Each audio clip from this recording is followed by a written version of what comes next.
Chers amis, bonjour. Un petit direct, un petit live que je souhaitais faire. Je vais attendre qu'il y ait un petit peu plus de monde peut-être. J'en profite pour me positionner car je fais des essais de meilleure qualité d'image. Merci de me dire en même temps si vous avez une meilleure qualité d'image. Voilà, j'essaye de m'adapter le plus possible. Voilà, alors j'aime bien faire des lives comme ça de temps en temps, je réagis sur l'actualité. Et là, c'est l'actualité religieuse sur laquelle je veux absolument réagir. Car j'ai entendu un live qui a parlé encore et toujours, c'est pour ça que je reviens sur cette question, car il y a de la part des tenants de cette fameuse théorie, vous savez, concernant ce qu'on appelle le jugement particulier, il y a véritablement une hérésie qui court et qui est rapportée. Alors vous savez que cette théorie a un animateur qui est très bonne qualité d'image. Merci Françoise. N'hésitez pas à me le dire s'il vous plaît, ça m'intéresse. Je ne suis pas forcément très bon là-dedans. Alors là, j'ai acheté du matériel, donc j'ai investi pour vous, pour avoir une bonne qualité et je suis content. Bref, Monsieur Dumouche étant l'animateur, vous le savez, de cette théorie, mais il n'y a pas que lui, il a également des disciples qui parlent très souvent. Et donc moi je me suis dit, il faut que de temps en temps je revienne sur la question. On ne peut pas simplement... Il y a Marie-Lou qui dit waouh, waouh, waouh. Je sais pas si c'est... Est-ce que c'est par rapport à la qualité d'image? Si c'est par rapport à la qualité d'image, je suis très content. Bref, donc on peut les appeler des caciques, on peut les appeler également des sbires. Impeccable l'image, à quel bonheur. On peut appeler ça également des suppôts. Voilà, les suppôts de Monsieur Dumouche sur la question du jugement particulier. C'est une question tellement importante et qui engage tellement de choses que j'aime à y revenir. Alors, si vous en avez assez de m'entendre sur la question, vous pouvez couper le bouton, mais je crois que c'est bon tout de même d'y revenir parce que nous sommes dans une société où on est habitué, vous savez, à des espèces d'informations en continu, même si on ne regarde pas la télé, on est habitué, on marche comme ça. C'est la manière de vivre actuelle. Ça me fait bien de vous... tant mieux, Marie-Lou. Voilà, Marie-Lou me communique souvent des choses par Messenger, qui est un excellent moyen de communiquer. N'hésitez jamais. Voilà, Messenger. C'est très bien. Donc, je vous rappelle la théorie que ces gens donnent. Là, je viens d'entendre un de ses fidèles qui a bu intégralement la théorie et qui est extrêmement dangereuse. La théorie est la suivante, je vous le rappelle.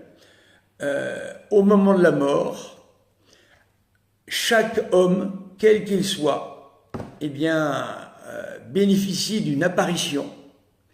Cette apparition est soit notre Seigneur Jésus-Christ, soit le démon. Et à ce moment-là, c'est dans un processus que M. Dumouche et ses sbires et ses caciques et ses suppôts, etc., on peut utiliser plusieurs mots, inscrivent ce phénomène. Donc voyez-vous, c'est très pratique. On peut vivre comme on veut, on fait absolument ce qu'on veut. Aucun problème. Voilà. Cette théorie met tout par terre. Ça sert à rien d'aller à la messe, ça sert à rien de se confesser, ça sert à rien de recevoir les sacrements. Rien ne sert à rien, puisque une fois que vous êtes mort, vous avez la présentation, les choses sérieuses arrivent en quelque sorte. Jésus se présente à nous, le démon se présente à nous, et il nous faut choisir. Comme s'il y avait des imbéciles qui allaient choisir le démon plutôt que le Seigneur Jésus-Christ. Bon, vous imaginez un petit peu l'image. Alors, je vais redonner encore la réponse, parce que, en fin de compte, ce sont de bonnes questions qui sont derrière, mais les réponses sont erronées, les réponses sont hérétiques, mais je comprends que c'est monsieur Dumouche qui est le plus responsable là-dedans, parce que lui connaît le catéchisme, il connaît tout ça. Mais là, comme il a une théorie qui marche bien, ça fait venir des disciples, évidemment, parce que moi, ce que je vais vous dire, c'est beaucoup moins facile, évidemment. Hein. Moi, je vous propose pas la venue de Jésus en cinémascope, comme on disait jadis. Donc, n'hésitez pas à continuer à me dire s'il y a des gros changements sur l'image. Ça m'intéresse. Étant nullissime dans cette question-là, voilà, merci de me le dire. Voilà. Alors je fais des lives comme ça, de toute façon ils peuvent être vus en différé, hein, et commentés en différé. Donc c'est pas bien grave, hein, puisque je les laisse tous. Alors, la question est bonne. Je vais vous expliquer la question qui se pose, tous ces gens-là. Tout est impeccable. Le son aussi est meilleur. Macron est ce gouvernement, alors en calculant, c'est le démon. Ouais, je comprends pas. Bon, bref, je cherche pas à comprendre tout. Bref. Alors, la question est bonne, parce que je vais pas les citer, je ne cite que M. Dumouche, parce que la personne qui vient de faire ça, ce sont en quelque sorte si vous voulez, des gens qui sont les victimes de ce monsieur.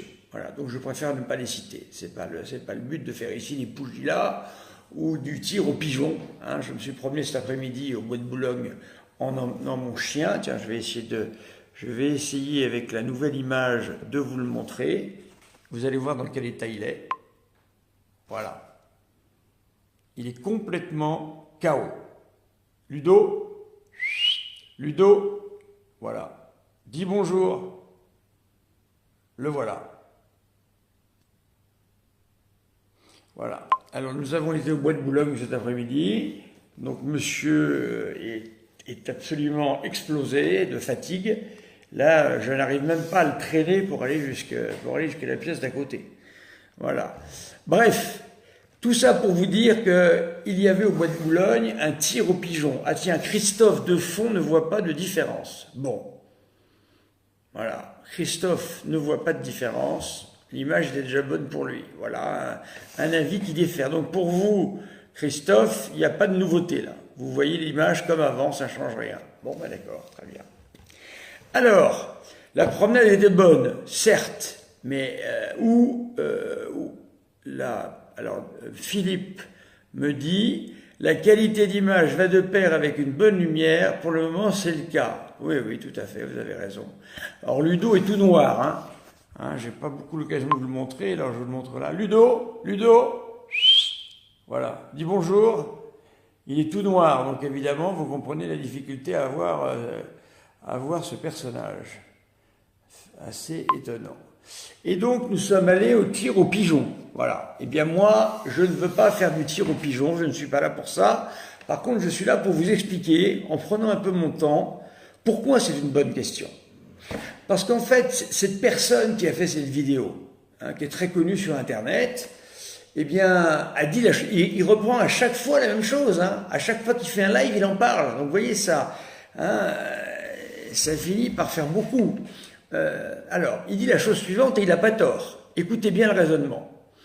Il dit, en fin de compte, pour être sauvé, il faut être baptisé. Voilà. Or, beaucoup de gens ne sont pas baptisés. Pour être sauvé, il faut être catholique. Or, beaucoup de gens ne le sont pas. Donc, tous ces gens sont damnés. C'est terrible. Voilà. Alors, il a raison.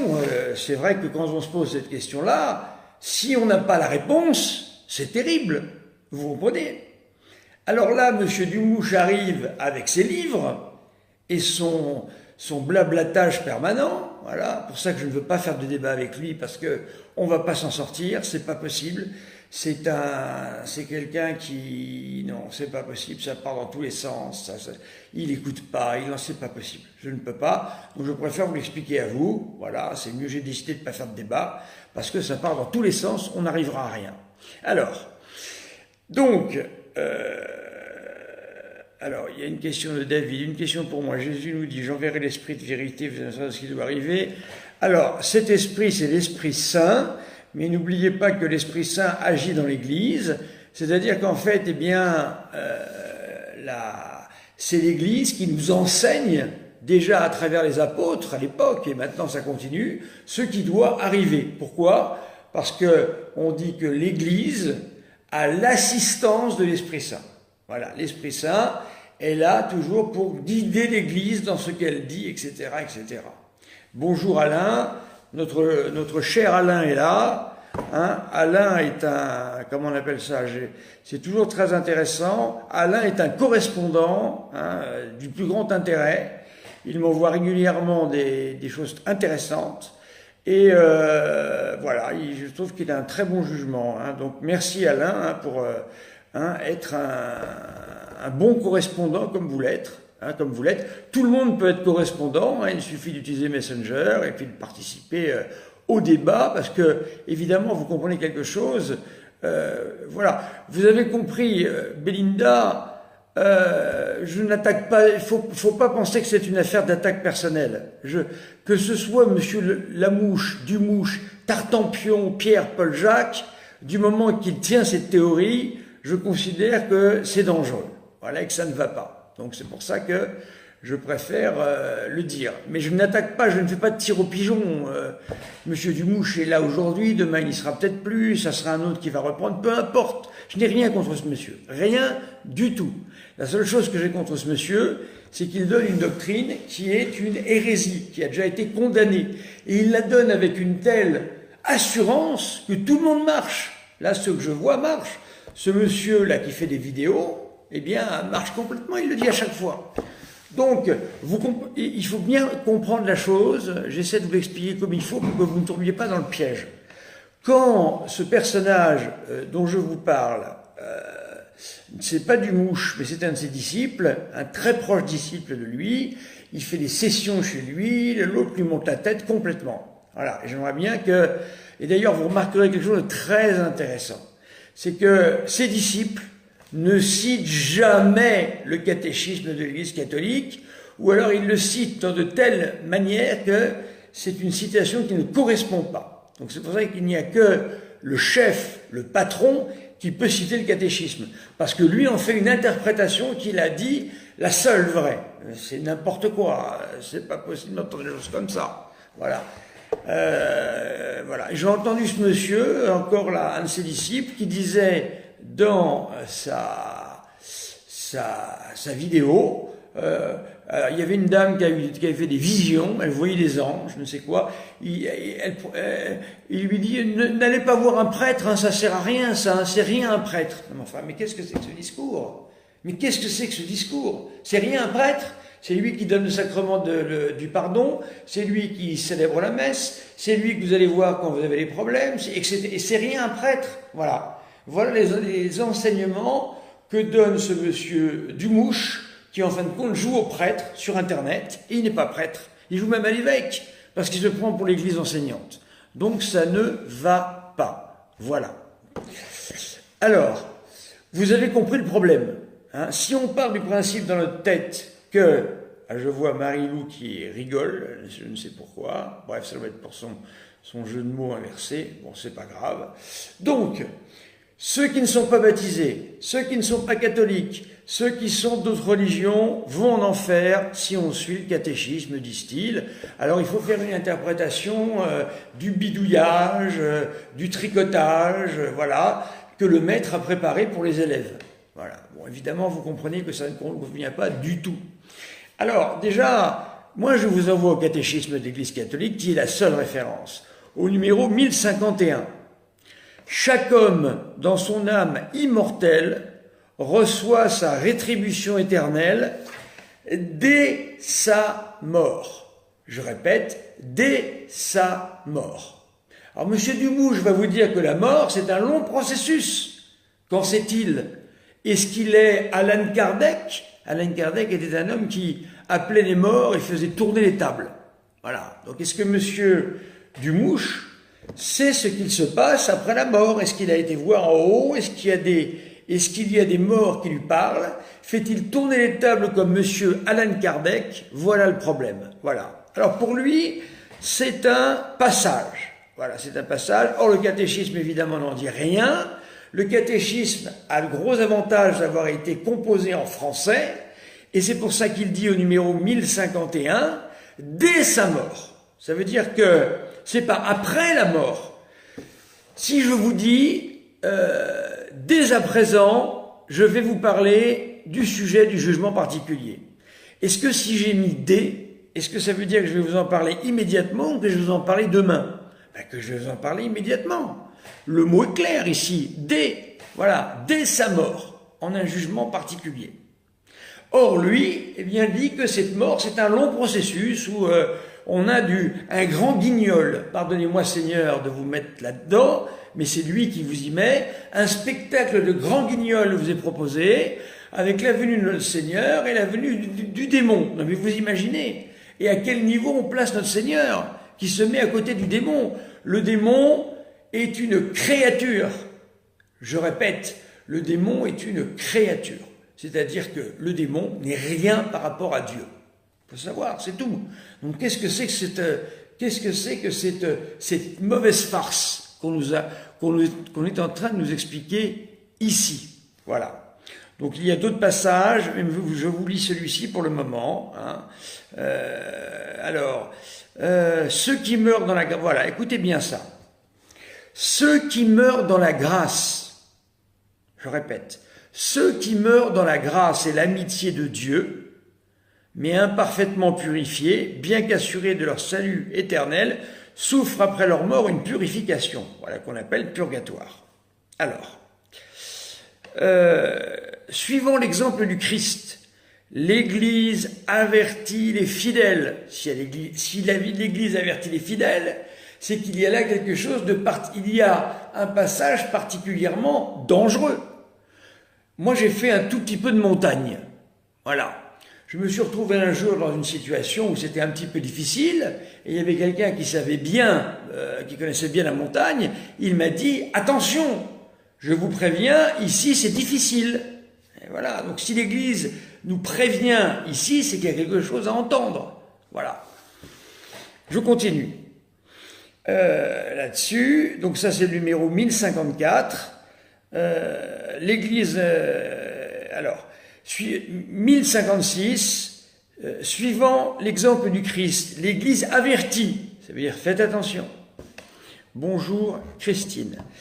L'Église avertit les fidèles de la triste et lamentable réalité de la mort éternelle, appelée aussi enfer.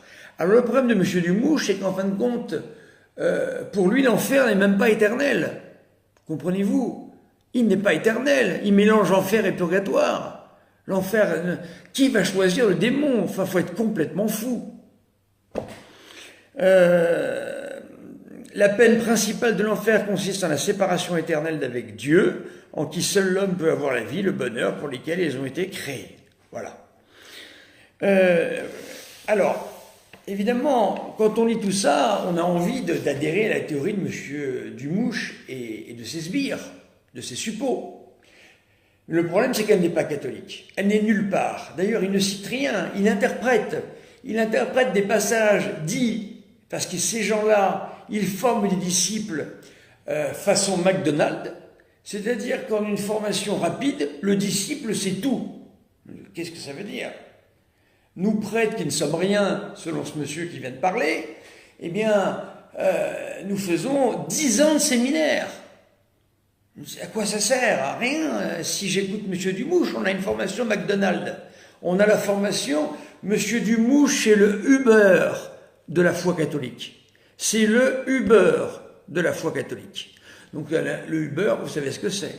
Hein, je prononce peut-être mal, Uber, je ne sais pas, voilà. Donc c'est le service rapide. J'ai dû chercher une brique pour comprendre. Pourquoi? Je ne comprends pas. Je ne comprends pas les allusions, mais c'est pas grave. De Marie-Lou, qui nous dit qu'elle a cherché une brique. Pourquoi vous cherchez une brique? Bon, bref, c'est pas grave. Donc, je reprends parce que je ne veux pas me perdre dans ce que je dis. Donc, M. Dumouche est le Uber de la foi catholique. Encore une fois, je me moque du personnage. Je le prends parce qu'il est, comment dire... Alors, il y a un mot un peu savant, mais comme il se gargarise de mots savants, tous ces gens-là, je peux en donner moi aussi des mots savants. Hein. Il est une figure éponyme. Voilà, comme ça M. Dumouche sera content. Il apprend à ses disciples 3 mots savants qu'il répète, Et après, ça y est, ils se prennent pour des grands théologiens. Qu'est-ce que c'est que cette catastrophe? D'où ça sort tout ça? Ce monsieur donne des diplômes reconnus par qui? Par qui ces diplômes sont-ils reconnus? Voilà la question. Alors je continue donc. Monsieur Dumouche donne donne un enseignement Uber, c'est-à-dire facile à assimiler, et en très peu de temps on sait tout. Pas besoin de faire des années de séminaire. Moi, pour ma part, j'ai fait 12 ans de séminaire. Les jésuites jadis en faisaient 10, mais ça sert à rien, puisque en l'espace d'une semaine, vous savez tout avec ce monsieur. Donc il n'y a pas besoin, voyez-vous. Alors, je reprends. Et ne croyez pas que je m'intéresse à ce monsieur. Il m'est parfaitement égal. Je ne l'attaque pas personnellement, je ne sais même pas qui il est, bref, peu importe. Je le prends comme figure éponyme. Voilà. Encore une fois, j'aurais Tartampion qui serait là, je dirais monsieur Tartampion. Bref. La question est bonne. Alors, comment eux répondent-ils à la question? Eh bien, avec leur festival permanent. Voilà, avec le démon qui arrive, Jésus qui arrive, voilà. Quelles sont leurs principales sources? Les NDE, c'est-à-dire des faits qui se produisent parfois après la mort. C'est-à-dire qu'il y a des gens après la mort qui ont des visions, qui voient un tunnel, dans ce tunnel ils voient une lumière, etc., etc. C'est ce qu'on appelle les NDE, expériences de vie après la mort, n'ont aucune valeur. Pourquoi? Premièrement, les gens ne sont pas morts, donc ils n'ont jamais été au bout du tunnel, ils ne savent pas ce qu'il y a. Deuxièmement, il faut laisser les neurochirurgiens s'occuper de ces questions, et non pas « monsieur, je sais tout ». C'est Géo trouve tout, ce monsieur-là. Hein, Géo trouve tout. Monsieur, je sais tout. Vous lui posez n'importe quelle question, il connaît tout. Vous avez le droit de dire votre avis, mon père. C'est pas mon avis, moi, je suis en train de donner ce que dit l'Église catholique. Se prendrait toutes les vies pour comprendre. Bon, bref. Alors, donc, je reprends. Que se passe-t-il en réalité? Eh bien, je vais vous donner la solution que donne l'Église catholique. Et M. Dumouche n'en veut pas de cette solution-là, parce que toute sa maison s'effondrerait. Parce qu'il vit de ça. Il dit aux bonnes âmes, venez, je vais vous donner le salut facile, pour pas cher, approchez. Mais c'est un bonimenteur. Vous savez, comme ces gens qui vendaient des faux élixirs qui guérissaient tout jadis. C'est un bonimenteur, ce monsieur. Donc tout le monde vient. Le salut facile, on vient. Venez écouter le beau discours.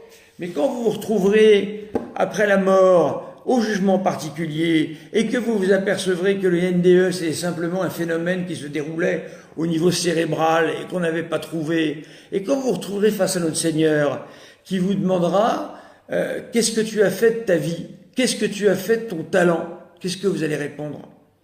Vous allez dire, attendez, je vais chercher Monsieur Dumouche, le Uber de la foi catholique. Mais voyons, oui, un livre a été écrit, tout à fait Marie-Lou, ce livre a été écrit par le docteur Moody, il le cite encore.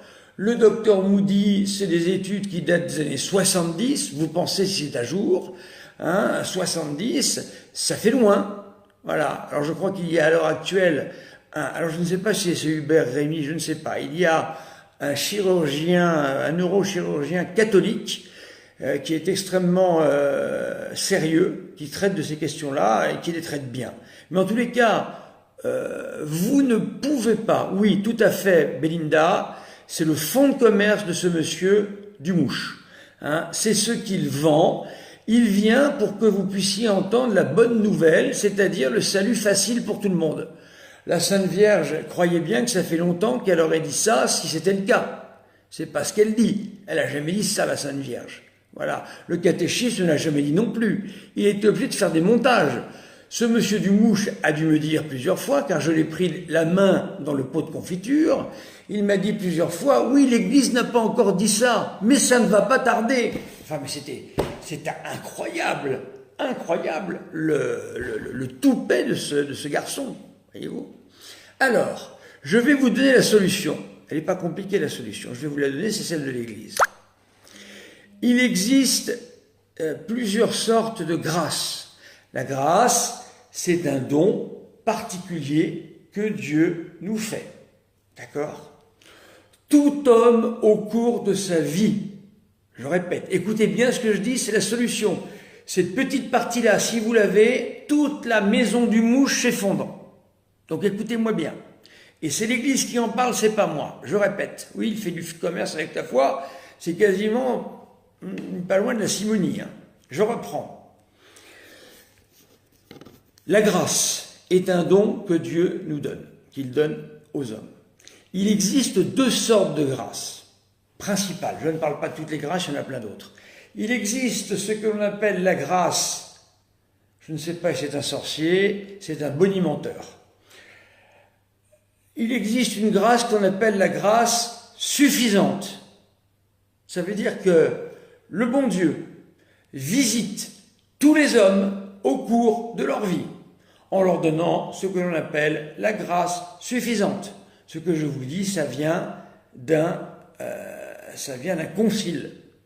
Voilà, je vous le donnerai si ça vous intéresse, je vous donnerai toutes les références, mais je ne veux pas vous embrouiller. Mais je peux donner toutes mes références. Donc je répète, tous les hommes, quels qu'ils soient musulmans, qu'ils soient païens, qu'ils soient athées, qu'ils soient aucune importance. Tous les hommes, je répète, tous les hommes au cours de leur vie reçoivent ce que l'on appelle la grâce suffisante. Voilà. Cette grâce suffisante est en fait un appel à la conversion. Elle nous appelle à nous convertir. Si je réponds à la grâce en vivant selon ma conscience, il y a des cas où les gens ne peuvent pas se convertir à Jésus pour diverses raisons. Il y a des milieux où on peut risquer sa vie. Il y a des milieux où on ne peut pas parce qu'on a charge de famille. Il y a plein d'explications. Donc le bon Dieu nous donne ce que l'on appelle la grâce suffisante. Cette grâce suffisante nous est donnée, et quand cette grâce nous est donnée, si nous la recevons, si nous y participons, je vais prendre les mots exacts, si nous collaborons et coopérons à la grâce suffisante, cette grâce devient efficace et devient une grâce de salut. Ce qui veut dire que je peux faire mon salut avec cette grâce suffisante qui, si je participe à cette opération de la grâce, devient une grâce efficace qui va me permettre d'être sauvé. Voilà. C'est tout. Je vous répète, la grâce suffisante visite tous les hommes, donc il n'y a pas besoin de dire « Ah mais que vont devenir les musulmans ? Ah mais que vont devenir les athées ? Ah mais que vont devenir… » Grâce suffisante. Même les musulmans reçoivent la grâce suffisante. Même les bouddhistes reçoivent la grâce suffisante. Même les juifs reçoivent la grâce suffisante. Tout le monde la reçoit. Il n'y a pas besoin d'être baptisé pour la recevoir. On la reçoit. Ensuite, tout dépend de la manière dont on y répond. Mais tout cela est caché. Tout cela est secret. Tout cela fait partie du dialogue secret, caché, de l'ordre de l'arcane, entre l'âme et Dieu. Cette grâce suffisante peut se présenter plusieurs fois dans la vie d'un homme. Ce qui fait qu'au jour du jugement particulier, quand on va recevoir notre jugement par Dieu, sinon ça ne s'appellerait plus jugement, selon M. Dumouche, la théorie fait qu'on n'appelle plus ça un jugement. On fait de Jésus un VRP, un représentant de commerce, qui vient nous vendre son article. Mais qu'est-ce que c'est que ça? C'est un blasphème quasiment, cette théorie. C'est un blasphème. Comment notre Seigneur peut venir faire de là? Ah ben regardez ce que je vends, c'est bien, mais ça sort d'où ça? Qu'est-ce que c'est que cette histoire? Voilà. Donc, sachez que tout ça est mystérieux. Tout ça concerne la grâce individuelle et l'homme qui reçoit cette grâce. Sachez que la grâce suffisante peut passer plusieurs fois dans la vie des hommes, ce qui fait qu'elle passera un nombre suffisamment de fois, tant et si bien que le jour où nous serons jugés, nous ne pourrons pas être surpris, car le bon Dieu nous dira, je t'ai visité à tel moment, est-ce que tu as répondu à la grâce que je t'ai donnée? Oui ou non? Voilà. Et là, notre Seigneur, qui sait tout, qui connaît tout, qui connaît ce qui s'est passé, qui connaît ce qui se passera, qui connaît tout ce qui aurait pu se passer mais qui ne s'est pas passé, on appelle ça les futurables. Il connaît, moi aussi je peux sortir des grands mots, parce qu'ils sont spécialistes des grands mots, ces gens-là. Ils enfument les gens avec des grands mots. J'en ai entendu un tout à l'heure, je ne le répéterai pas, c'est catastrophique. Voilà, alors ils sortent des grands mots. Donc vous voyez, c'est comme ça que ça se passe. Donc ça veut dire que quand le jugement particulier arrive, qu'est-ce que c'est que la mort? La mort, c'est la séparation du corps et de l'âme. Moi, je suis prêtre. Je suis aumônier d'une maison de retraite. Plusieurs fois, j'ai donné dans ma vie de prêtre des sacrements des malades et j'ai vu mourir des gens. Je peux vous dire qu'au moment de la mort, c'est terminé. C'est terminé. Voilà, alors il y a Laurence qui nous dit qu'elle a vu une NDE.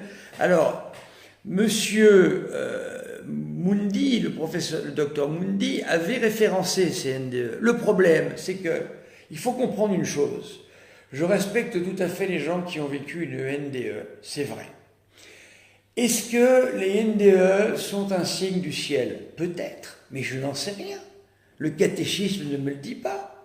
Ça ne fait même pas partie, quand vous lisez un livre sur la mystique et sur les phénomènes mystiques, on n'a même pas ça dedans. Donc je ne sais pas.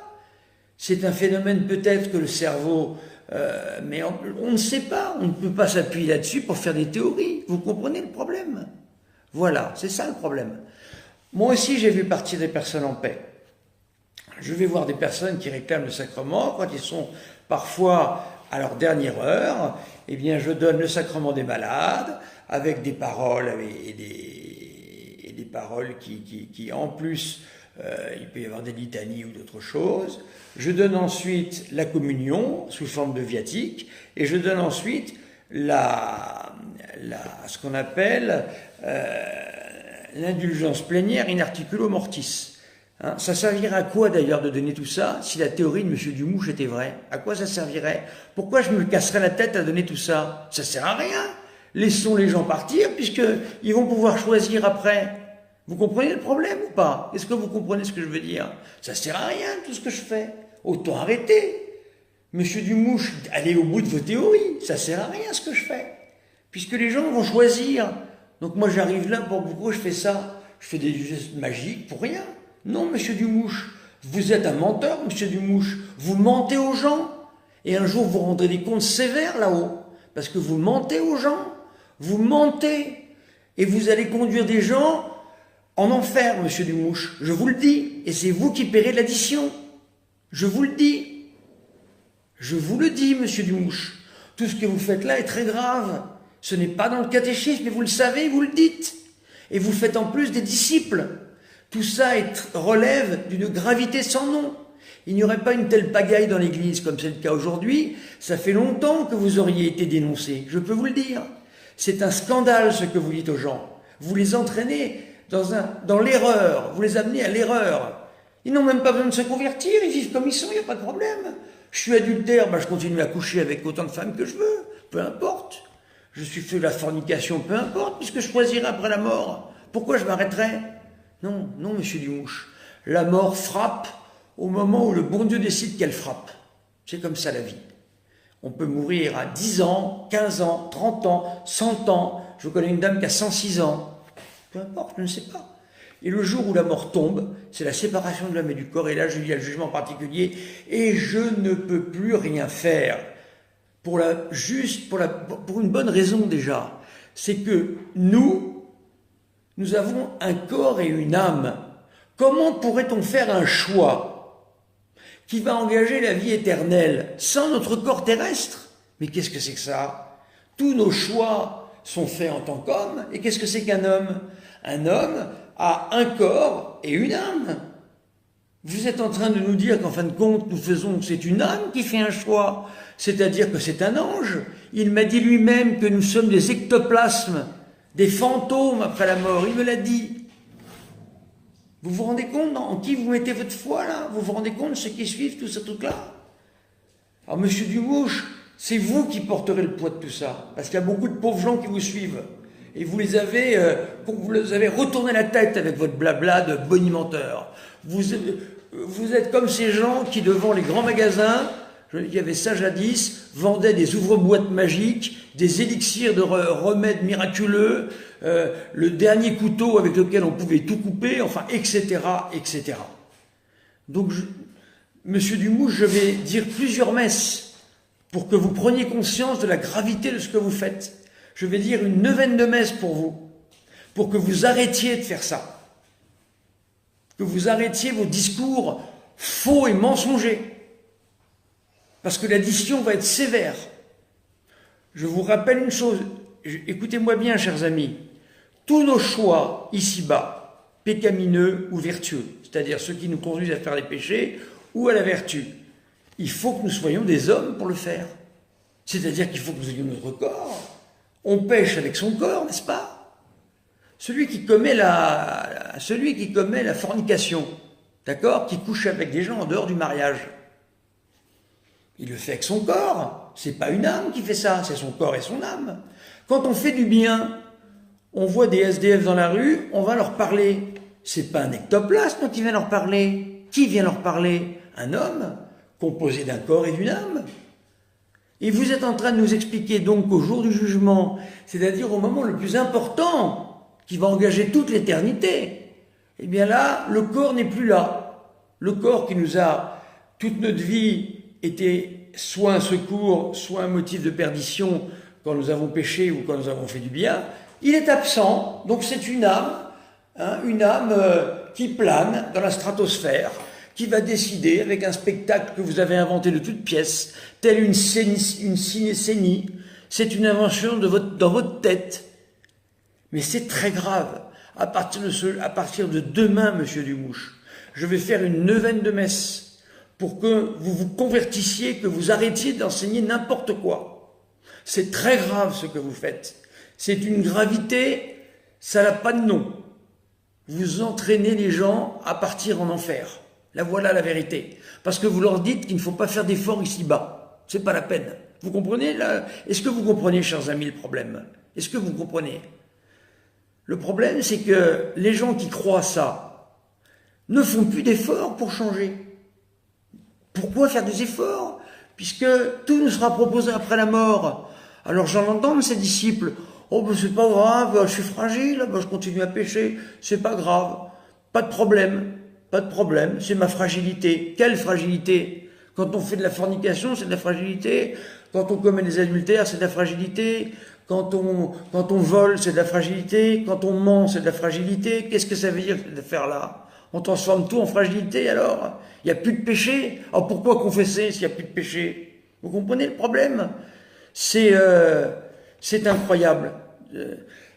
Ça se passerait dans la vie courante, ça serait un type qui n'y connaît rien, qui opérerait quelqu'un avec un scalpel. Vous imaginez les dégâts?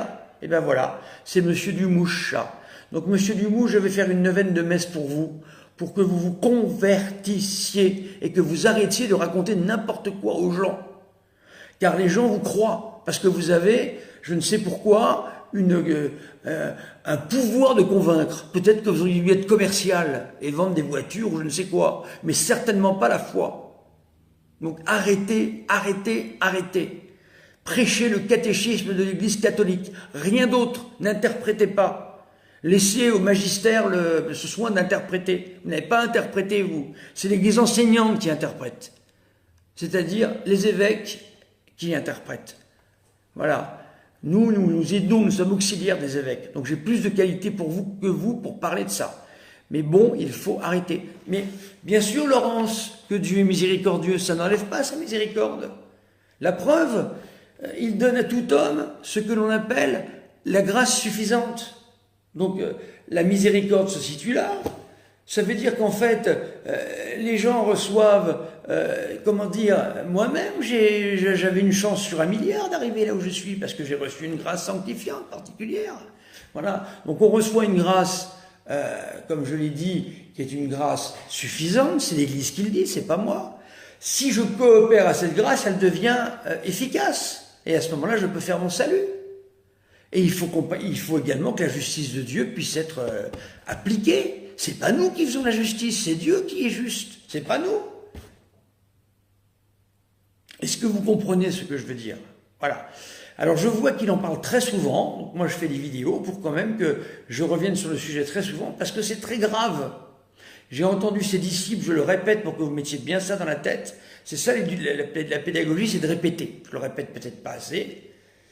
Ses élèves, j'ai entendu un de ses élèves dire, bien sûr miséricorde, Dieu est miséricordieux. Au moment du jugement, son jugement sera miséricordieux, c'est évident. Mais c'est pas pour ça que tout le monde sera sauvé. C'est pas possible. Il y a des gens, tout le monde est sauvé. Des gens qui ont torturé des enfants toute leur vie vont être sauvés. Mais quelle abomination! Ça veut dire que vous imaginez la scène. Marc Dutroux va se retrouver avec ses petites victimes. Mais qu'est-ce que c'est que ce ciel? Mais qu'est-ce que c'est que ce ciel? Mais comment peut-on penser à ça? Alors, mais il ne faut pas avoir peur non plus, vous comprenez? C'est ça le problème. Comme je suis obligé, moi, d'insister contre ce monsieur Dumouche qui dit n'importe quoi, c'est pas pour ça qu'il faut avoir peur. On a confiance en Dieu. Ce qu'il faut, c'est mettre sa confiance en Dieu, mettre sa confiance dans la Vierge Marie, porter le scapulaire du Mont Carmel qui nous préserve de l'enfer. Pourquoi le scapulaire nous préserve de l'enfer? Je le porte, il faut vous le faire imposer par un prêtre. Pourquoi le scapulaire nous préserve de l'enfer? Si jamais on peut choisir, comme dit M. Dumouche, alors la Vierge Marie s'est trompée, elle a fait une erreur de numéro. Il ne faut pas avoir peur. Il ne faut surtout pas avoir peur. Il faut avoir confiance en Dieu. Et une vie chrétienne normale, c'est tout. Confessez-vous régulièrement, aimez le bon Dieu, priez la Vierge Marie, essayez d'être de bons catholiques, faites le maximum pour l'être. Où est le problème? Pourquoi avoir peur? Ça ne sert à rien d'avoir peur. Jésus nous l'a dit une seule fois qu'il fallait avoir peur. Il nous a dit d'avoir confiance en lui. Ayons confiance en Dieu. Mais il faut se convertir. Ça ne suffit pas simplement de dire « Ah, j'aime le bon Dieu, hein, mais je continue à pécher tout le temps. Le péché est une offense contre Dieu. » Écoutez, c'est élémentaire ce que je dis. Quand notre Seigneur apparaît une grande mystique, et qui lui dit, il lui apparaît en croix, et il lui dit, tu vois cette goutte de sang qui coule là? Eh bien c'est pour toi que je la donne, cette goutte de sang. Donc c'est pas rien, il y a la rédemption qui est là. Mais je suis obligé de parler, vous voyez toute la perfidie du discours. Parce que ce monsieur parle comme ça, je suis obligé de rectifier la chose, et du coup moi je passe pour quelqu'un qui n'est pas miséricordieux. Vous comprenez le problème? Et à tous les coups, on perd. Parce que son truc est bien fichu. Sa machine est bien fichue. Non, non. Miséricorde, bien sûr. Mais la miséricorde, c'est pas tout le monde a le ticket gagnant. La miséricorde, c'est que Dieu ne juge pas simplement selon nos péchés, mais il nous juge selon sa miséricorde. Voilà. Ça veut dire que donc Dieu est infiniment bon. Ça veut dire que Dieu, il n'est pas là pour faire en sorte que nous damnions, il est là pour tout faire afin que nous nous sauvions. Voilà. C'est pas de Dieu qu'il faut avoir peur, c'est de nous.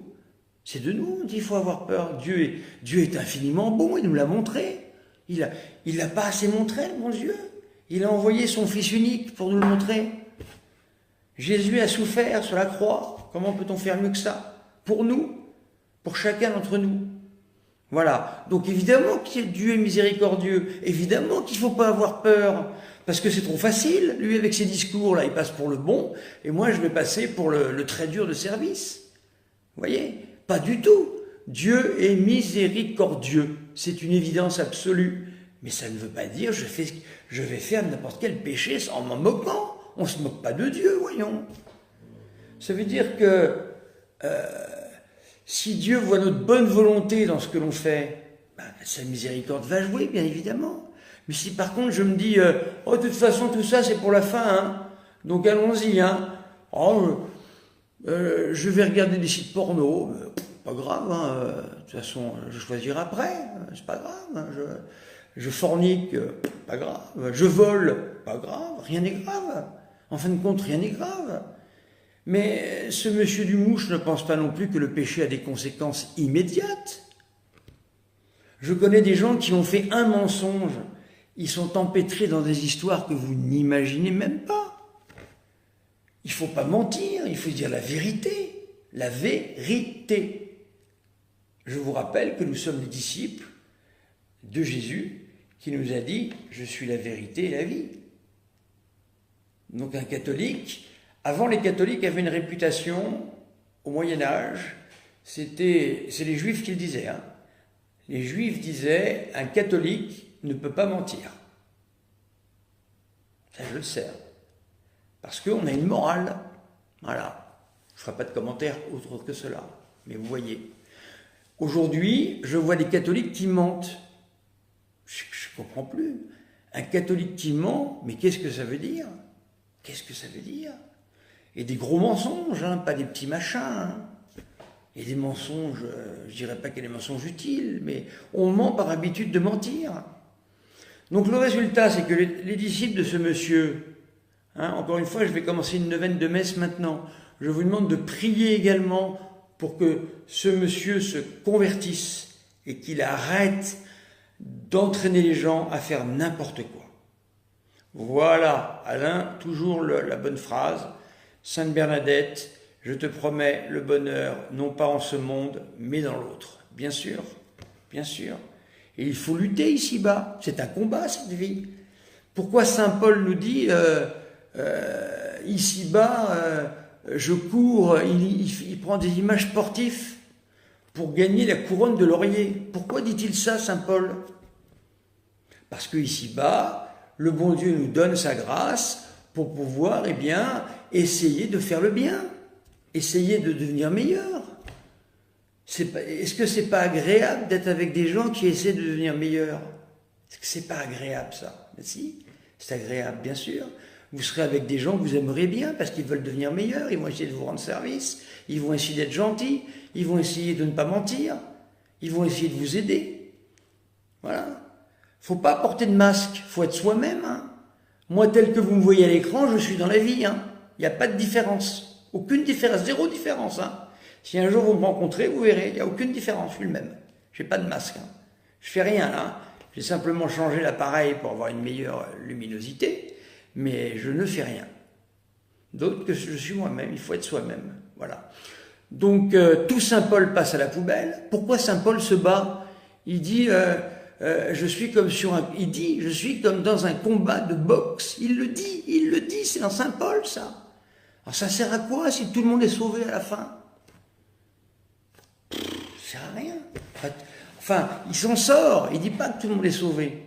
Quoique je l'ai entendu, mais il dira que c'est pas vrai. Je l'ai entendu professer l'apocatastase. L'apocatastase, c'est une théorie qui dit que l'enfer, en fait, à la fin d'un moment donné, se videra. Voilà. J'ai entendu des trucs comme ça. Hein. Alors évidemment, comme ça ment à tout bout de champ, je n'ai pourtant jamais entendu Arnaud de dire qu'il faut continuer à pécher. Mais c'est vrai. Mais ce que je dis, c'est la conséquence de sa théorie, Philippe. Je reprends. Encore une fois, Philippe, comprenez quelque chose. Il faut que vous compreniez quelque chose. Je n'ai rien contre Arnaud Dumouche. Je parle de lui parce qu'il répand une théorie qui est une théorie dévastatrice. Je vous explique, Philippe. Lorsque Arnaud dit que, après la mort, on pourra choisir entre Jésus et le démon. Est-ce qu'une fois que vous avez entendu ça, est-ce que vous allez avoir une certaine ardeur à vous battre pour lutter contre le péché? Ben non. Pourquoi vous allez faire ça? Puisque vous choisirez après la mort. Alors la conséquence, c'est quoi? C'est qu'en fait, on se laisse aller. Et ça couvre. Et à mon avis, c'est très souvent comme ça. Si cette théorie a été inventée, c'est qu'elle est bien pratique. Ils théorisent leur pratique. Est-ce que ces gens vont à la messe du dimanche? J'aimerais bien le savoir. Je ne le sais pas. Est-ce que ces gens pratiquent les 10 commandements? Je ne sais pas. Alors je dis des choses ici, je vais encore me prendre beaucoup de... Je vais avoir certainement tous ces disciples qui vont me tomber dessus, mais je m'en fiche, c'est trop grave. C'est trop grave. Il conduit les âmes à la perdition. Voilà où il les conduit. Parce que les âmes vont aller assurer d'avoir ce petit spectacle Ils ne l'auront pas. Ils auront notre Seigneur, et attention, c'est dit dans la Sainte Écriture, notre Seigneur ici-bas est apparu comme Rédempteur. Lorsque nous le voyons pour le jugement, il apparaît comme un juge. C'est pas moi qui l'invente ça, c'est dans la Bible, c'est dans le catéchisme. Mais non, Jésus n'est pas mort pour rien, Sylvia, c'est pas vrai. Il est mort pour que nous puissions bénéficier des grâces que nous n'avions plus. Puisqu'avec le péché originel, nous avions perdu toute grâce, d'une certaine manière. Vous comprenez? Donc, lorsque Jésus meurt en croix, il va apporter la rédemption, c'est-à-dire la possibilité de se sauver. Mais il faut participer à cette rédemption. Cette rédemption ne nous tombe pas dessus, ça c'est ce que pensent les protestants. Les protestants pensent que la rédemption nous tombe dessus et on n'a rien à faire. Pas du tout. C'est le problème des œuvres. Qu'est-ce que dit Saint Jacques? Tu dis que tu as la foi, montre-moi tes œuvres et je verrai si tu as la foi. Voilà. C'est pas pour ça que Jésus est mort pour rien. Bien sûr que Jésus n'est pas mort pour rien. Il est mort pour que nous ayons le salut. Il est mort pour que nous ayons la rédemption. Il est mort pour que nous ayons les grâces qui vont faire que je vais pouvoir ici-bas devenir meilleur. Et en devenant meilleur, je vais faire une expérience intérieure de paix de la conscience, très importante. Et c'est ça qui va faire que ici-bas, je vais pouvoir vivre de meilleure manière. Qu'est-ce que nous dit Philippe? Je ne suis pas d'accord avec ses propos à ce sujet. C'est bien. Voilà, bon. Moi, je n'ai rien contre ce monsieur, encore une fois. J'en parle parce que c'est lui qui a lancé ces propos-là. Ça serait Tartampion, je parlerais de Tartampion. Qu'est-ce que vous voulez que je fasse? Ce sera plus, non, ça ne sera plus la même musique. Exactement, Alain. Voilà. Alors, notre Seigneur est mort pour que nous puissions être sauvés. Notre Seigneur est mort pour que nous puissions bénéficier de toutes les grâces qui nous sont nécessaires pour pouvoir faire notre salut. Mais ces grâces, il faut que nous les approprions. Il faut que nous les fassions nôtres. Pour les protestants, l'homme depuis le péché originel est pourri. C'est ça le terme, hein. C'est ce que dit Luther. Et Jésus, en mourant sur la croix, nous impute de manière extérieure ces grâces comme nous couvrant d'un manteau. C'est-à-dire qu'il couvre la pourriture que nous sommes d'un manteau. Oui, il est mort pour nos péchés, c'est vrai, mais on peut devenir meilleur, on peut s'améliorer. J'ai donné l'exemple dimanche, dans ma prédication du dimanche, ici sur Facebook, de Saint François de Sales. Saint François de Sales s'est tellement battu dans sa vie parce qu'il était extrêmement dur et colérique, il s'est tellement battu qu'il a obtenu des grâces du bon Dieu qui ont fait qu'il est devenu le saint patron de la douceur. Et bien voilà, notre Seigneur est mort pour que Saint François de Sales devienne un homme plus doux. Notre Seigneur est mort pour que le monde devienne meilleur, voyons.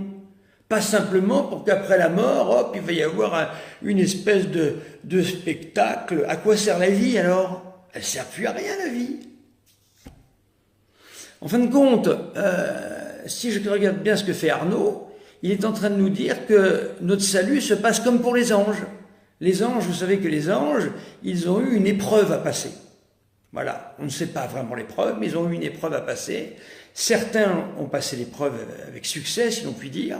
Ils ont suivi notre Seigneur, et d'autres, certains disent un nombre important, ça dépend, l'ont fait sans succès. Et ils ont suivi le démon Satan.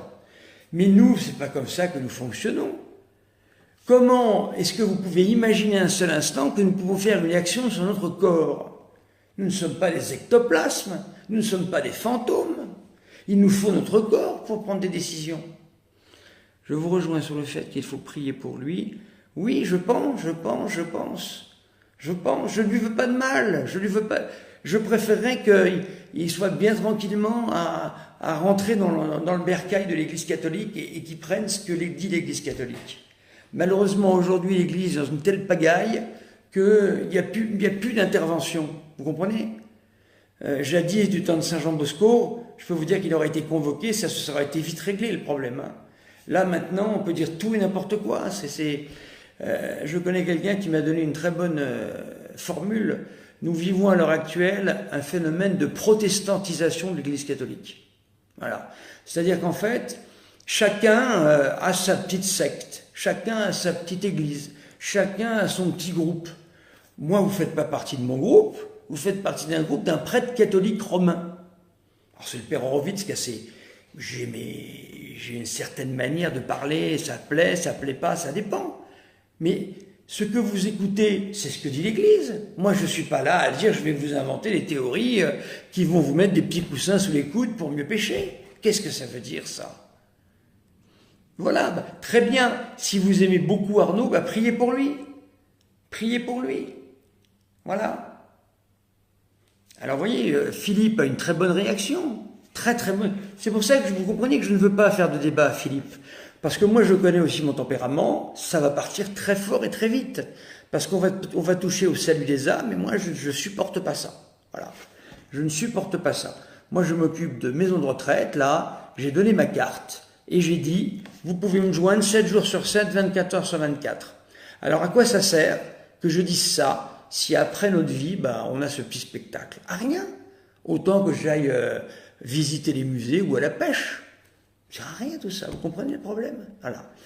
Donc, nous n'avons rien contre notre ami Arnaud Dumouche, qui est certainement quelqu'un de très sympathique. Il est sympathique, ça se voit qu'il est sympathique, ce garçon. Mais il fait la théorie de ses pratiques, je pense. Hein, théoriser ses pratiques, voilà. À ce moment-là, à quoi ça sert de la messe le dimanche? Expliquez-moi. Oui, alors ce que dit Alain, voyez-vous, dans les propos que vous tenez, nos âmes sont comme des verres de cristal, eh bien Saint Paul le dit. Saint Paul dit, nous sommes comme dans des vases d'argile. Voilà, c'est exactement ce que vous dites. Voilà. Donc, je comprends la question tout à l'heure de Sylvia, c'est-à-dire le problème était le suivant, maintenant le Seigneur il est mort pour rien, mais pas du tout. Notre Seigneur il est mort pour que nous ayons toutes les grâces suffisantes et nécessaires afin de pouvoir bien nous sauver. Si notre Seigneur n'était pas mort en croix, nous n'aurions pas le scapulaire du Mont Carmel, qui nous permet par une promesse de la Vierge Marie de ne pas aller en enfer, si nous vivons selon, évidemment, la morale catholique. Hein, excepté le 6e et 9e commandement, c'est ce que dit la Vierge Marie, c'est-à-dire on ne peut pas faire n'importe quoi, sur le péché de chair en particulier. J'explique à des gens qui sont pris par le problème de la pornographie, voyez-vous, qui sont pris par les problèmes des jeunes, des moins jeunes, pornographie, masturbation. Je leur explique que le démon leur dresse une illusion. L'illusion est la suivante, c'est qu'ils ont une montagne à traverser pour sortir de là-dedans. Mais c'est faux. Ils n'ont même pas une petite bosse. Il suffit qu'ils prient et qu'ils demandent au bon Dieu et qu'ils luttent contre ce qu'on appelle les occasions de péché, c'est-à-dire mettre l'ordinateur de côté, ne pas se mettre devant l'ordinateur à des heures où on risque d'y aller sur ces sites pornographiques. Et ensuite, on en sortira. Et quand on en sort, eh bien, ils éprouveront une très grande joie. C'est une délivrance.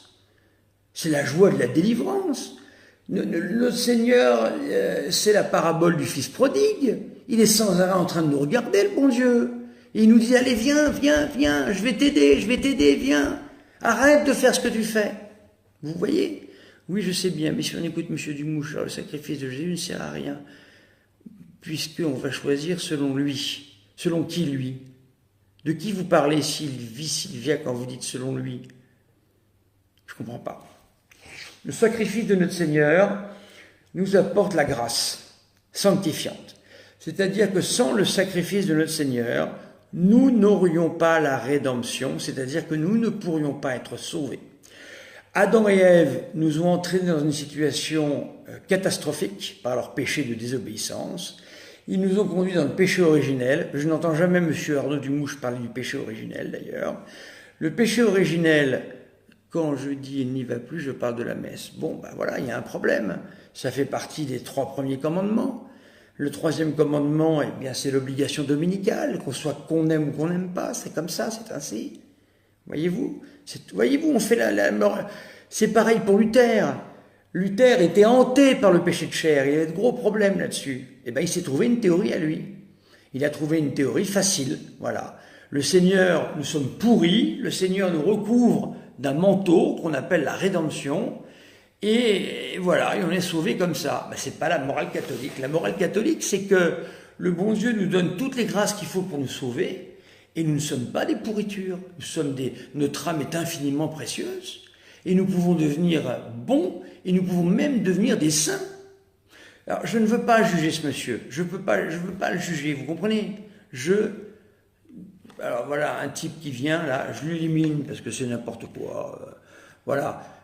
Et vous, vous êtes quoi, vous? Alors, si les prêtres sont tous des pédophiles, vous êtes quoi, vous? Hein, il y a un médecin qui fait des saloperies, alors tous les médecins sont pareils. Enfin, ça veut dire quoi, ça? Il faudrait que j'ai un modérateur sur ma page, là, parce que vraiment, c'est catastrophique. Je ne sais même pas comment enlever ce personnage. Non, mais il dit n'importe quoi. Je vais vous transcrire ce qu'il dit. J'ai été voir un médecin, pas bon le médecin, hein, pas bon. Hein. Tous les médecins sont pourris, hein, je n'irai plus jamais. Hein. Voilà ce qu'il vous dit ce type-là. Donc j'aimerais bien l'enlever. Voilà, bon écoutez, il faudrait que je prenne un modérateur quand même, parce que je ne peux pas tout faire. Hein. Bon, ce monsieur, il est là. J'enlèverai tous ses commentaires de toute façon. Nous sommes avec des amis ici, vous connaissez tout ça. Bien sûr que c'est un troll. Donc vous voyez ce que je veux dire sur la question de... Venez me le dire en face, monsieur Hayden, on va discuter, tranquillement. Parce que moi, celui qui m'a dit ça, je peux vous dire que la dernière fois, ça ne s'est pas bien passé.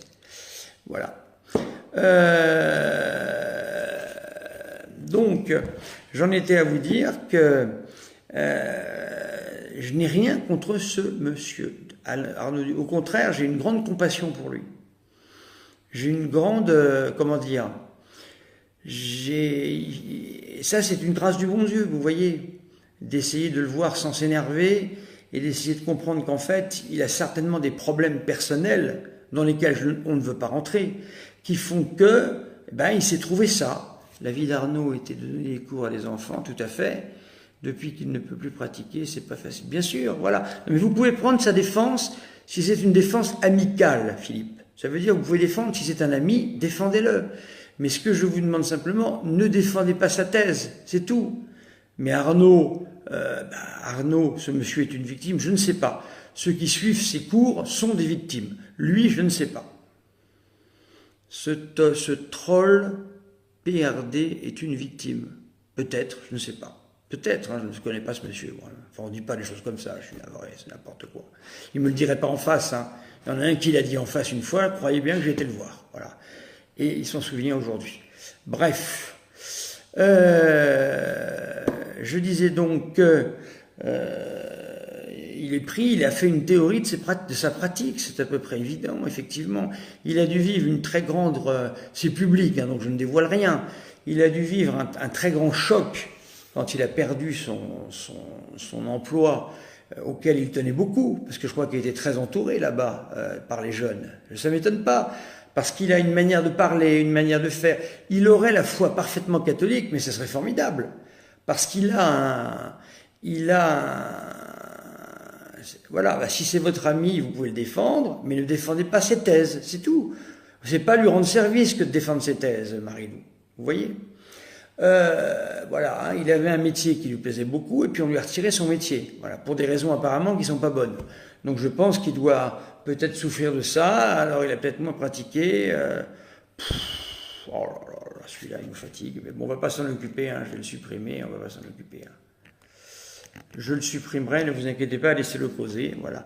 Ah non, je ne dirai jamais que je suis d'accord. Voilà, c'est ça. On ne doit pas faire un tir au pigeon ici. Voilà, c'est ce que j'ai dit. Il faut que vous compreniez ça, parce que c'est trop facile. Il ne faut pas faire des affaires de personne.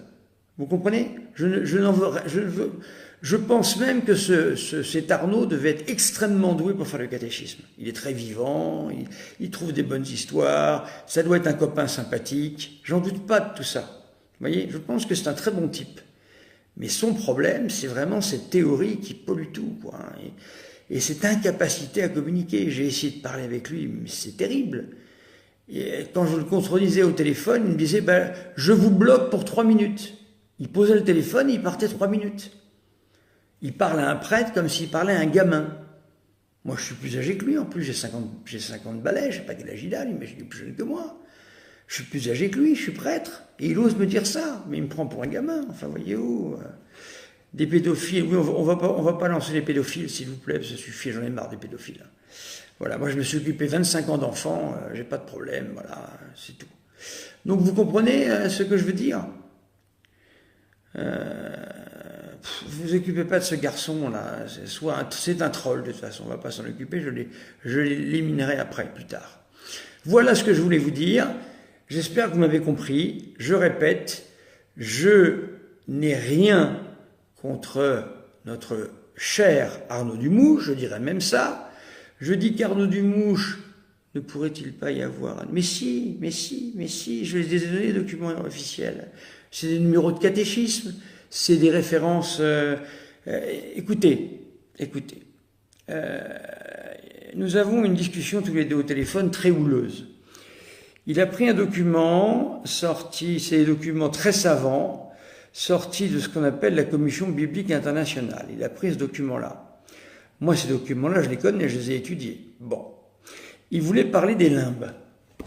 Il a dit textuellement, depuis ce document-là, on ne peut plus parler des limbes. Le numéro 72 du livret dit que on peut toujours, bon si c'est pas un troll, alors écoutez, c'est quelqu'un de blessé, alors laissez-le parler, hein, mais c'est pas ça qui va arranger son cas, hélas. C'est un pauvre à ce moment-là. Donc, je lui ai dit au numéro 72, il est écrit textuellement, eh bien, les limbes restent une théorie tout à fait acceptable. Et les limbes, ça fait quand même longtemps que c'est dans l'Église catholique. C'est pas d'hier, ça a plusieurs siècles. C'est devenu presque quelque chose qui fait partie du dogme catholique. Voyez-vous? Donc, je lui ai parlé de ça. Il a changé de conversation. Il m'a pas dit, ah bah oui, je me suis trompé. Comment voulez-vous qu'on fasse un débat théologique dans ces circonstances-là? C'est pas possible. Il a fait un débat avec l'abbé Pagès, mais c'était pas un débat, c'était totalement inaudible. C'est pas ça un débat théologique. C'est comme une partie d'échecs. On donne un certain nombre d'éléments et l'autre répond aux éléments. Et s'il ne tient pas compte des éléments, non, c'est pas le néant. Moi, j'appelle les limbes la pouponnière du bon Dieu, de la Sainte Vierge. C'est-à-dire que les limbes sont un endroit où les bébés morts sans baptême vont, selon l'Église catholique, voilà. Pas depuis saint Thomas d'Aquin, c'est une théorie beaucoup plus ancienne qui est rentrée dans l'Église, j'en parlerai un jour si vous voulez, et c'est une théorie d'Église. C'est une théorie qui a 7 ou 8 siècles. C'est plus qu'une théorie maintenant, ça fait partie du corpus de l'Église, les limbes. Même la Commission théologique internationale le dit. Donc c'est dire. Donc oui, très bonne chose Christine. Vous remarquerez une chose, Arnaud ne cite jamais le catéchisme avec des numéros pour que vous puissiez suivre. Vous avez jamais remarqué ça? C'est comme un magicien. Hein. Le magicien, il a ses tours de passe-passe. Hein. Il vous enrobe. Hein. Hop. Regardez pas là surtout. Hein. Je prends à gauche, je passe là. C'est pour ça que je ne veux pas faire de débat. Je ne fais pas de débat avec un magicien. C'est pas possible. On n'en sortira pas. Donc, il m'a soutenu qu'il n'y avait plus de limbes. Je lui montre ça, et il me dit après, ah, j'ai jamais dit ça. On ne peut pas faire de débat comme ça, c'est pas possible, vous comprenez? Vous comprenez tout ça? Voilà. Ensuite, il me dit textuellement, ah ben de toute façon, tout ce que je dis, l'Église ne l'a pas encore reconnu. Non mais vous vous rendez compte, mais pour qui se prend-il? Et il me dit, mais elle le reconnaîtra un jour, mais les références, je peux toutes vous les donner si vous voulez. Les prémices de quoi? Oui, bien sûr, des limbes, bien sûr, c'est très ancien les limbes dans l'Église, Philippe. Donc encore une fois, je vous répète, ne croyez pas que je fasse une fixation sur ce monsieur. Ce monsieur, il ne citerait pas cette théorie fumeuse qui a déjà été condamnée 2 fois dans l'Église, sous une forme peut-être un peu variable, mais c'est quasiment la même chose. Voilà, il ne citerait pas ça, je ne m'occuperai même pas de lui. Alors, je vais vous donner autre chose qu'il dit, pour vous démonter toute la théorie. Il utilise alors je ne parlerai pas de Marthe Robin, s'il vous plaît, voilà, ne me lançons pas là-dessus, ça m'a coûté très cher, voilà, mais bref, on a le droit quand même de citer les choses. On va citer, il utilise Sœur Faustine, voilà. Sœur Faustine est une religieuse qui a parlé justement de la miséricorde divine et qui a dit que le bon Dieu était miséricordieux, mais ce n'est pas une nouveauté. Et elle dit qu'elle a eu des visions. Écoutez bien ce que je dis. Et dans cette vision, elle a eu 1 ou 2 visions dans lesquels il était écrit que le bon Dieu, par miséricorde, a laissé à certaines âmes un choix à faire. Mais seulement ces visions, il y en a eu 2 ou 3. C'est-à-dire que vous ne pouvez pas faire de ces visions un cas général, ce n'est pas possible. Vous comprenez? Et lui nous dit que c'est à chaque fois que ça se passe. Donc il est en contradiction même avec sœur Faustine. Est-ce que vous l'avez déjà vu citer les chapitres ou les passages où sœur Faustine en parle? L'avez-vous déjà vu? Non. Vous voyez, je peux le caler sur plein de choses comme ça, mais je ne veux pas faire devant lui. Il va changer de sujet et il va me parler de tout à fait autre chose. Et les gens vont être complètement perdus. Parce que la théologie, c'est difficile. Il faut être rigoureux en théologie. J'ai entendu un de ses disciples dire « Oh bon, la théologie, il faut que je sois rapide. Hein. » Mais qu'est-ce que ça veut dire? Mais qu'est-ce que ça veut dire? J'ai passé 13 ans de ma vie et je continue encore tous les jours à lire saint Thomas d'Aquin. Tous les jours, je lis. Tous les jours, je me forme. Mais qu'est-ce que ça veut dire? Mais oui, j'ai entendu un de ses disciples dire ça. Pas un n'est pareil, mais ça conduit à ça, Arnaud Dumouche. Vous voyez? Ça conduit à ça. Ça conduit à des gens qui pensent que le salut, c'est dans la poche. Non, c'est pas dans la poche. Encore une fois, je n'ai rien contre lui. Voilà. S'il veut me donner des références pour contredire ce que je dis, mais exactement des références, hein, pas n'importe quoi. Des références à ce que je lui dis. Voilà. Bien sûr que c'est ardu, bien évidemment. Tous les jours, moi, je vais chercher des références. Ça se fait pas comme ça. Donc voilà, je commence une neuvaine de messe à partir de demain. Commencez de votre côté, s'il vous plaît, une neuvaine de prière. Priez votre chapelet, priez tous les jours pour lui. Si vous êtes son ami, priez pour lui. Parce que je peux vous dire que si cette théorie continue à être donnée par M. Dumouche, ça va lui coûter très cher. Très, très, très cher, et peut-être même le salut éternel. Et je ne veux pas que M. Dumouche perde le salut éternel, et je ne veux pas que des gens perdent le salut éternel à cause de lui. Voilà. Le salut n'est pas une chose facile et dans la poche. Si vous avez été à la messe dimanche dernier, il était dit beaucoup d'appelés, peu d'élus. Alors on peut toujours discuter, on peut toujours parler. Elle est grande l'allée qui mène à la perdition. Je vous dis la Bible. Mais étroit est le chemin pour être sauvé. C'est pas moi qui le dis, c'est Jésus. C'est Jésus. Alors il est où ce chemin étroit selon M. Dumouche? Il est où? Jésus a des paroles en trop, mais qu'est-ce que ça veut dire? Vous comprenez? Et quand M. Dumouche ose me dire, moi j'ai des théories que l'Église n'a pas encore validées, mais elle les validera un jour. Mais vous vous rendez compte de la responsabilité que ce monsieur prend? Et ce sont des théories qui engagent le salut? Mais enfin voyons, c'est pas possible ça. Vous comprenez? Alors, je n'en veux pas à M. Dumouche, bien au contraire. Si je dis tout ça, c'est pour son bien, pour qu'il cesse de faire de la publicité pour une théorie qui est parfaitement hérétique. Voilà. Et que nous prions pour lui afin qu'il sorte de son enfermement, parce que si vous êtes ses amis, sortez-le de cet enfermement, chers amis. Aidez-le. Un ami, c'est fait pour aider. Vous comprenez? Souvenez-vous de Job. Job a que des mauvais amis. Il y a la lecture de Job en ce moment à la messe en semaine. Enfin, il y avait. Job, on lui prend tout, il se retrouve dans une situation épouvantable, les autres lui disent « Ah bah c'est que tu as péché contre Dieu ». Vous comprenez? C'est pas des amis, ça. Les amis, c'est ceux qui viennent vous aider quand vous êtes dans la mouise. Il est dans la mouise. Demandez-lui les références, qu'il nous donne les références. Il ne vous les donnera pas. C'est pour ça que je ne fais pas de débat. Si je fais un débat rigoureux, hein, c'est-à-dire un vrai débat de théologien, c'est-à-dire on amène toutes les sources avant, on les met sur la table. Il ne peut pas réussir, c'est pas possible. Je connais la théologie, j'ai fait que ça pendant des années et je continue encore tous les jours. Il n'est pas prêtre, il n'est pas évêque, quelles sont ses qualifications?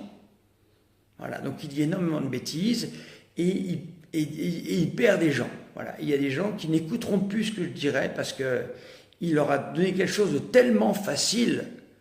Alors voilà, vous voyez Sylvia, moi je ne veux pas rentrer là-dedans, je ne veux pas.